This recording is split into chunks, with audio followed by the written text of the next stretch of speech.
Good day, guys. My name is Solani Baloy of 13031. Thank you so much for joining me today. I really appreciate it. I would like for us to talk about the value added tax, VAT, and particularly as a reason for the postponement of the 2025 budget speech.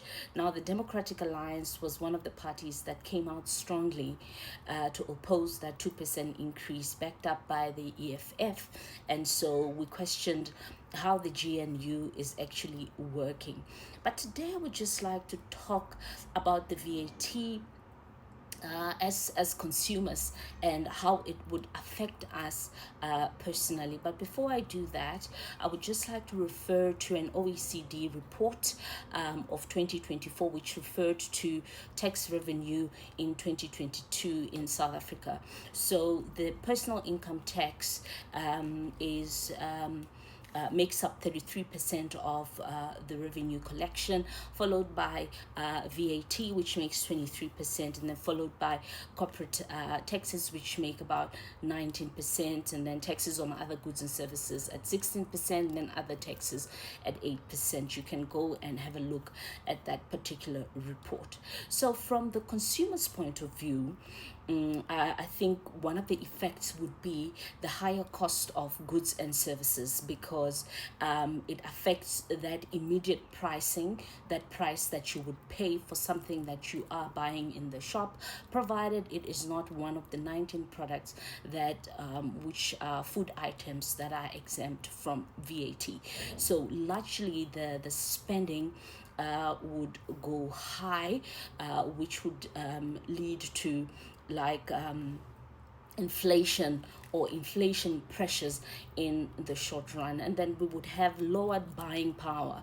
So whatever money that we have in our pocket, because of that inflationary pressure, would then lose its buying power, and then we would in some cases have to shift our spending habits from the higher price goods to the lower price goods. So I think for consumers, that would be some of the adjustments that we would have to make.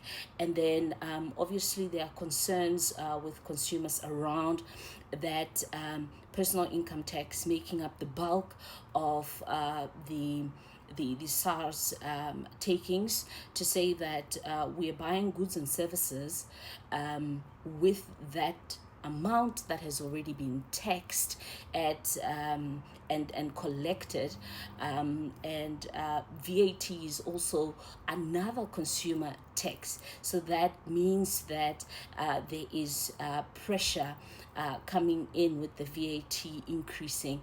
And another concern is that the moving from one tax bracket to another, it does not always give a good reflection of inflation, and therefore as workers we're moving from one tax bracket to another, paying more tax. Meanwhile, inflation is also eating into our earnings as well. So I hope that first section makes a lot of sense. So that is the one concern that I saw coming out. And I think by the same token, we can talk about the SARS side of things, the government side of things. VAT would be a favorable tax to increase, I can imagine, because of the ease of collection of VAT, because the systems are already built in, and so on and so forth. If we're comparing it to the administration of collecting the other types of taxes as well. And then I look at the business side of things, it would increase operating costs, which would ultimately be transferred to us. It would slow down GDP and slow down demand for goods, or the demand for goods then leading to the slowdown of GDP because of that lower buying power, and so on and so forth. So it's really uncomfortable for consumers for some of those reasons. In recent times, we were in a cycle of an increase in interest rates to curb inflation. And so this VAT increase, although it is in the short run and certain things would have to be adjusted, but then pushes us back to that sort of place where interest rates would have to be raised and so on. Meanwhile, there is no GDP growth, there is no real growth in individuals. It's just an increased takings from consumers.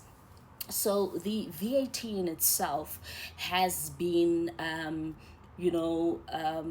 deemed a bad tax, or it has been deemed to be very regressive in nature, in that it's the poor that stand to bear the brunt of an increase in VAT.